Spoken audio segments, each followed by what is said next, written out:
Parece roteiro de cinema argentino, mas é uma história real. Ou pelo menos é uma história real sobre uma das maiores farsas midiático-político-policiais da história argentina recente, nos últimos 20 anos pelo menos. Caiu finalmente nessa segunda-feira, 14 de setembro, uma das fake news mais sórdidas contra um dos políticos mais importantes na Argentina nas últimas décadas. Aníbal Fernández, que foi ministro-chefe da Casa Civil do governo da Cristina Kirchner, e no governo da Cristina também foi ministro de Justiça e Direitos Humanos. No governo do Néstor Kirchner, ele foi ministro do Interior e também ministro da Produção. Foi ministro também no governo Eduardo Duhalde, que sucedeu aquele fracasso do Fernando de la Rúa. Enfim, foi prefeito de Quilmes, foi senador. Aníbal Fernández é um nome que talvez não seja conhecido no Brasil, mas é um dos políticos mais importantes da Argentina nas últimas décadas. E ele foi acusado de ser narcotraficante e de ter participado, de estar envolvido no planejamento de um assassinato de 3 pessoas. Esse assassinato, conhecido como crime triplo de General Rodrigues, aconteceu em 2008, mas o Aníbal Fernández ele não foi acusado na época do crime, logo quando começou as investigações, não. Ele foi acusado há exatamente uma semana da eleição para a província, para o governo da província de Buenos Aires, em 2015, quando ele era o candidato da Cristina, do peronismo, e era o franco favorito para vencer a eleição. Essa eleição acabou sendo vencida pela candidata do Maurício Macri, a Maria Eugênia Vidal, foi governadora por 4 anos e foi derrotada em 2019, levou uma surra eleitoral, uma surra política do Axel Kicillof, atual governador da província, aliado da Cristina Kirchner e do Alberto Fernandes. Mas naquela eleição de 2015, a diferença que a Maria Eugênia Vidal impôs sobre o Alberto Fernandes, sobre o Aníbal Fernández, foi muito pequena. Foi de apenas 4% dos votos. A diferença em número de votos foi de 378 mil votos. E todo mundo acredita que essa denúncia, há exatos 7 dias da eleição, foi no domingo à noite, no programa domingo ou segunda à noite, agora para ser bem, não estou exatamente certo, mas domingo ou segunda à noite, na semana da eleição, fizeram essa denúncia de alguém, um candidato ao governo dizer que ele era narcotraficante e ele estava envolvido no assassinato de 3 pessoas. Enfim, não teve absolutamente tempo nenhum para responder, para poder explicar a situação. Nas províncias da Argentina não existe o segundo turno, então o resultado foi de mais ou menos 39%, arredondando para Maria Eugênia Vidal, e 35% para o Aníbal Fernández. E essa denúncia foi o que praticamente garantiu a vitória, mas não para por aí. Naquela mesma eleição presidencial, na eleição presidencial de 2015, que o Macri ganhou por apenas 700 mil votos de diferença, uma diferença de pouco mais de 1%.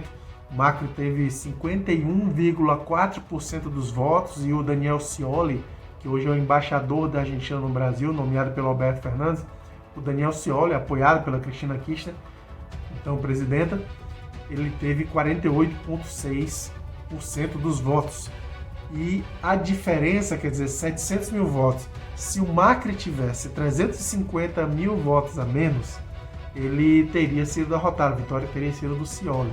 E qual foi a diferença na província que a Maria Eugênia Vidal teve em relação ao Aníbal? 378 mil votos. E vale lembrar, não falei até agora, devia ter falado antes, a província de Buenos Aires é uma histórica província peronista. Quase sempre o peronismo venceu lá. Em 2015 foi uma vitória histórica, se eu não estou enganado, foi a primeira vitória, enfim, de forças não peronistas na província de Buenos Aires. Essa farsa, ela foi desmontada agora, mas eu vou contar como é que ela foi montada primeiro.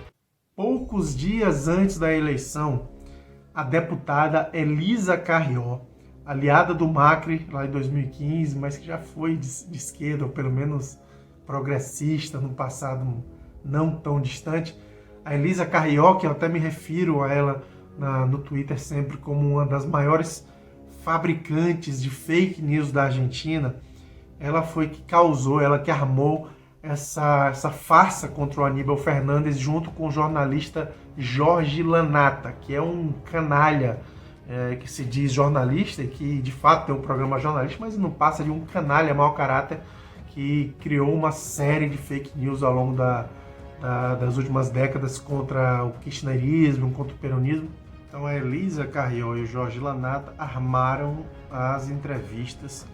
Uma das entrevistas, inclusive, foi feita no apartamento da Elisa Carrió, uma das várias entrevistas do Martim Lanata, não a do Martim Lanata especificamente, mas de outros dos que foram entrevistados pelo Lanata, na armação junto com a Elisa.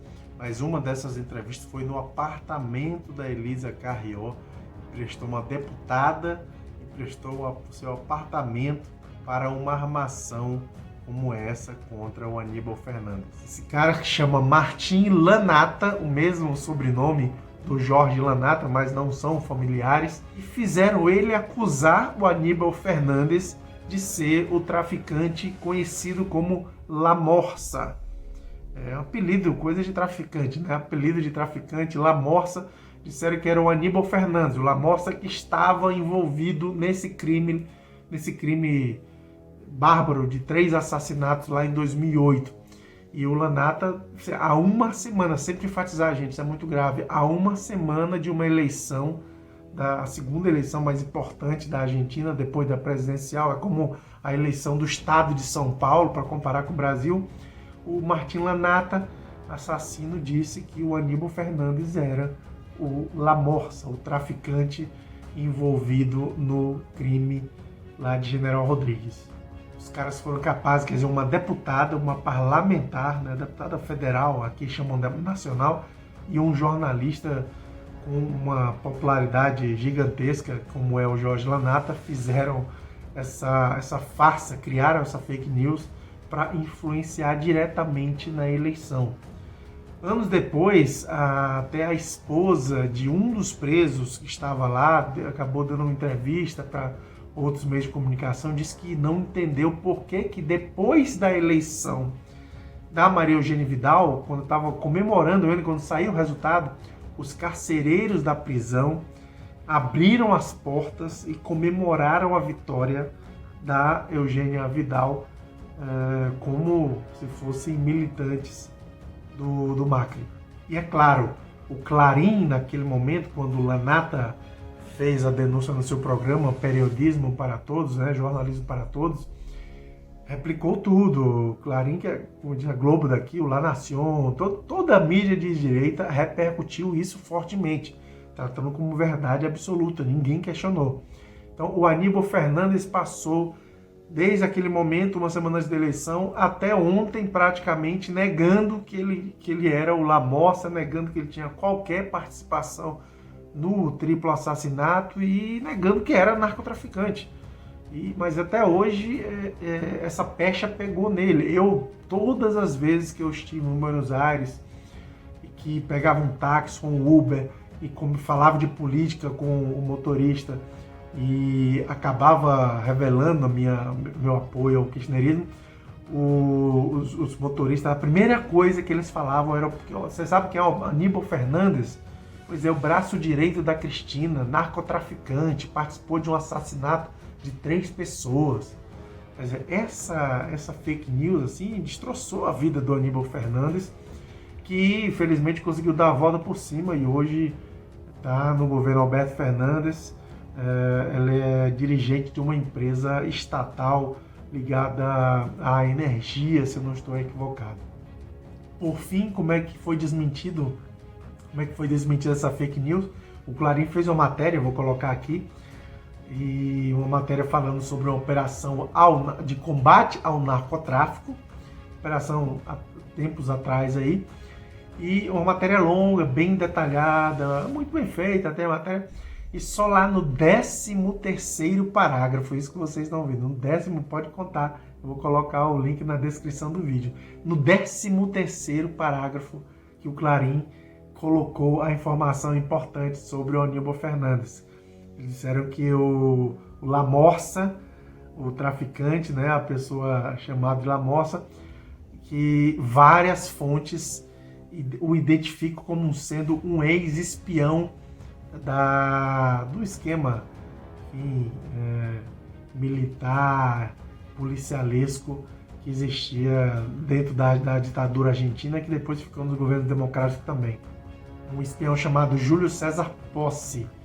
E então, 14 de setembro, o Clarim finalmente reconheceu que o Aníbal Fernandes não era o La Morsa. Para vocês verem como a política argentina ela é intrincada, é complexa, e como a mídia daqui, eu falo isso várias vezes, repetidas vezes já falei, as pessoas no Brasil costumam duvidar, mas a mídia da direita na Argentina é mais canalha do que a brasileira. Podem acreditar. Agradeço a todo mundo que chegou até aqui. Dê aquela força, deixando essa curtida, é muito importante deixar a curtida para aparecer para mais pessoas. Deixe seu comentário, se possível, fazendo perguntas sobre algum tema aqui da Argentina. E se inscreva no canal se ainda não for inscrito e, sobretudo, compartilhe esse vídeo para todos os seus contatos. Um abraço e até a próxima.